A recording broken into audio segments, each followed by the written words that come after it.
আসসালামু আলাইকুম, কে বলছেন? ওয়ালাইকুম সালাম, আমি খাদিজা বলছি। খাদিজা কেমন আছেন আপনি? ভালো আছেন খাদিজা? হ্যাঁ, আলহামদুলিল্লাহ ভালো আছি। মাশাআল্লাহ ভালো আছেন খাদিজা। কোথা থেকে বলতেছেন? আপনার দেশের বাড়ি কোথায়? দেশের বাড়ি সিলেট, ঘর ভাড়া থাকি। আচ্ছা। তো কোন জায়গায় থাকেন এখন বর্তমানে? সিলেটে? হ্যাঁ, সিলেটে ঘর ভাড়া থাকি। আচ্ছা, নিজের কে কে আছে সংসার আপনার নিয়ে। ফ্যামিলিতে? সৎ মা আছে, ছোট একটা নিজের ভাই আছে, আমি আছি টেলারি কাজ করি। আচ্ছা, কাজ বাজ করতেছেন। তো খাদিজা আপনার বিয়ে শাদী হয়েছে? না না, আমার কোনো বিয়ে শাদী হয় নাই। আচ্ছা ঠিক আছে। তো দর্শক শুনতে থাকুন আজকে খাদিজার জীবনের গল্পগুলা।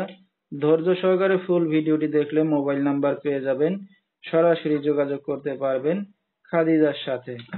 তো খাদিজা, আপনার ফ্যামিলিতে বর্তমানে আহ, আপনার নিজের মা আছে? না না, নিজের মা নাই, সৎ মা। সৎ মা আছে। আচ্ছা, নিজের মা কোথায়? নিজের মা নাই, মারা গেছে। দুঃখের বিষয়।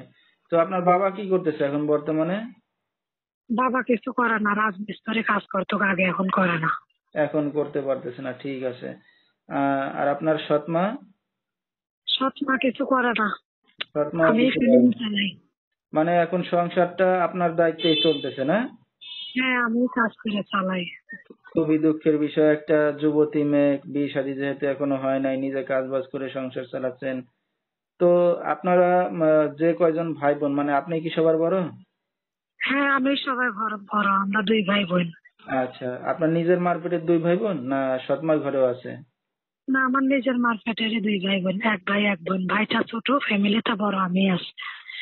আচ্ছা, মানে সংসারের দায়িত্ব এখন আপনার ঘাড়ে। হ্যাঁ। ঠিক আছে। তো লেখাপড়া কত দূর করছেন আপনি খাদিজা? লেখাপড়া বেশি করি নাই, সৎ মার কাছে থাকি ছোটবেলা দেখে, কাজ কাম করি, আর লাগে করতে পারি নাই। আচ্ছা। তো নিজে এখন কাজ বাজ করতেছেন কতদিন ধরে? করতেছি আজকে 1 বছর ধরে। আচ্ছা, 1 বছর ধরে কাজ বাজ করতেছেন। তো টাকা পয়সা আপনি কিছু ক্যাশ পাতি করছেন, জমাইছেন? না না, এসব করি নাই, যা পাই ভাড়া দেই, ঘর ভাড়া থাকি। আচ্ছা, মানে সম্পূর্ণ টাকাই বাবা মার পিছে আর নিজে খরচ করেন, এই তো? হ্যাঁ। ঠিক আছে। তো আপনার তো বিয়ে শাদী হয় নাই বললেন। তো এই না যে না, একটা বিয়ে শাদী অবিবাহিত হয়নি। মেয়ে, কি উদ্দেশ্য করে আসছেন মিডিয়ার সামনে? আইসি ভালো একটা মানুষ পেলে বিয়ার সাথে বসবো, যে আমার দায়িত্ব নিয়ে পাশে থাকবে, কথাবার্তা বলবে। ঠিক আছে, সবকিছু জানে শুনে যে কথাবার্তা বলবে, এটাই সারা জীবন পাশে থাকবে, আমিও থাকবো, সময় দিবে, এরকম। আচ্ছা। তো এখন সারা জীবন দায়িত্ব নিয়ে যে ভালোবেসে পাশে থাকবে এমন একটা মানুষ পাইলে বিয়ে শাদী করতে যাচ্ছেন এখন, এই তো? হ্যাঁ হ্যাঁ। আচ্ছা, তো আপনার এই ভিডিওটা অনলাইনে দর্শকদের মাঝে চলে যাবে। দর্শক ভাইরা কিভাবে যোগাযোগ করবে এখন আপনার সাথে? আমার একটা বাটন ফোন আছে, ওইটা দিয়ে করতে পারবে। আচ্ছা, তো এখন এই যে আপনি বিয়ে শাদী করতে যাচ্ছেন, অনলাইন মিডিয়ার সামনে আসছেন, আপনার বাবা আপনার সৎ মা জানে? না না, উনিরা কেউ জানে না। আচ্ছা, তো না জানে আসছেন, আপনার এই ভিডিওটা অনলাইনে দর্শকদের মাঝে যখন চলে যাবে, অনেক দর্শক আপনার সাথে যোগাযোগ করতে চাইবে, তো কোনো সমস্যা হবে না? না না, কোনো সমস্যা হবে না কথা বলতে। আচ্ছা, কথা বলতে কোনো সমস্যা না হইলে ভালো। তো আপনার যে কাঙ্ক্ষিত নাম্বারটা, সেই নাম্বারটা আপনি বলতে পারবেন? না, আপনি একটু বলে দেন।